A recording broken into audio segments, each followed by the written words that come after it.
Ako si Bok, lumaking mahirap pero mataas ang pangarap. Bali kahapon nga pala ay may nag-donate sa atin ng napakalaking tent. Pinuntahan ko nga tayo niya magpakilala. Kaya naman hindi ko na nabidyohan yung pagkakabit ko nito. Mabuti na lang din talaga at nandito si Ate Cora dahil tinulungan niya ako. Sa sobrang laki kasi ng tent na to ay hindi ko talaga kakayanin mag-isa. Kinabitan ko na nga rin pala ng clip fan na ginamit ni Mama nung nasa ospital siya. Tapos dito ko na nga rin nilagay yung ilaw para naman sobrang liwanag kapag gabi na. Dahil nga sa sobrang excited ako, tinesting ko na kagad yung ilaw kahit alam kong maliwanag pa. Tapos ng tanghali ay sinolusyonan ko na nga itong problema namin sa mahinang tubig. Kaya din kasi hindi namin matodo-todo yung metro dahil kapag madaling araw ay bumubulwak itong gripo. Hindi na nga kaya ng teflon kaya naman dinikitan ko na sa kakotinodo yung tubig namin sa metro. Nang matapos ko ikabit ay nagpunta na nga ako sa pinakamalapit na pamilyan dito sa amin para makapagdagdag ng paninda. Bali ang ginagawa ko nga kasi lahat ng kailangan namin ay dito ko na rin binibili para yung tubo ay sa akin din mapunta. At kapag kumita yung tindahan ay agad kong binibilan ng panibago para naman hindi nauubos bagkus na dadagdagan. Pagkatapos kong malagyan ng mga presyo yung mga tinda kong sari-sari ay eto naman nagbukas na ako nitong burgeran at fishbowlan. Shoutout nga din pala dito sa mga customers natin na enjoy na nga nila yung pagtambay dahil bukod sa may lamesa at upuan ay malilim na nga at hindi na rin mauulanan. Mas lalo pa nga ako sinisipag at namomotivate sa bawat ginagawa ko dahil ganito na nga yung setup natin.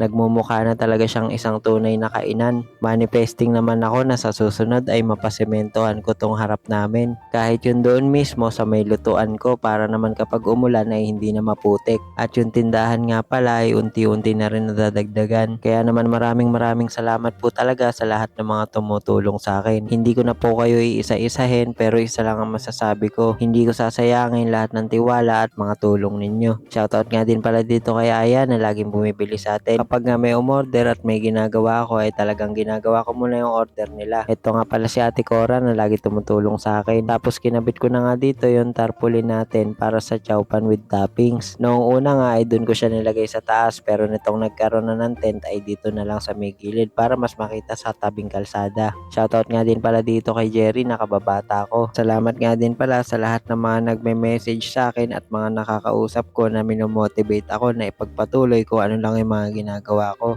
Noong una nga ay ang dami kong iniisip na inegosyo. Pero dahil nga sa mga suggestion nyo na mag-focus lang ako sa isa kaya eto. At buti na lang sa sarap na ako naging porsigido. Nang makapagsarado nga ako ng kainan ay hinugasan ko na itong mga ginamit ko pati na rin yung mga pinagkainan namin. Bali hindi na nga ako naghihintay na maghating gabi kasi nga nakatulong yung pagtatakip ko dun sa may gripo na bumubulwak. Tapos ay unti-unti ko na rin nililigpit yung mga iba pang gamit pagkatapos ko magsarado. Pero kapag sinasarado ko itong meriendahan natin ay bukas pa rin itong sari-sari store hanggat gising ako at dilatang mata ko. O paano? Hanggang dito na lang muna ulit itong video natin na to. Salamat sa inyo.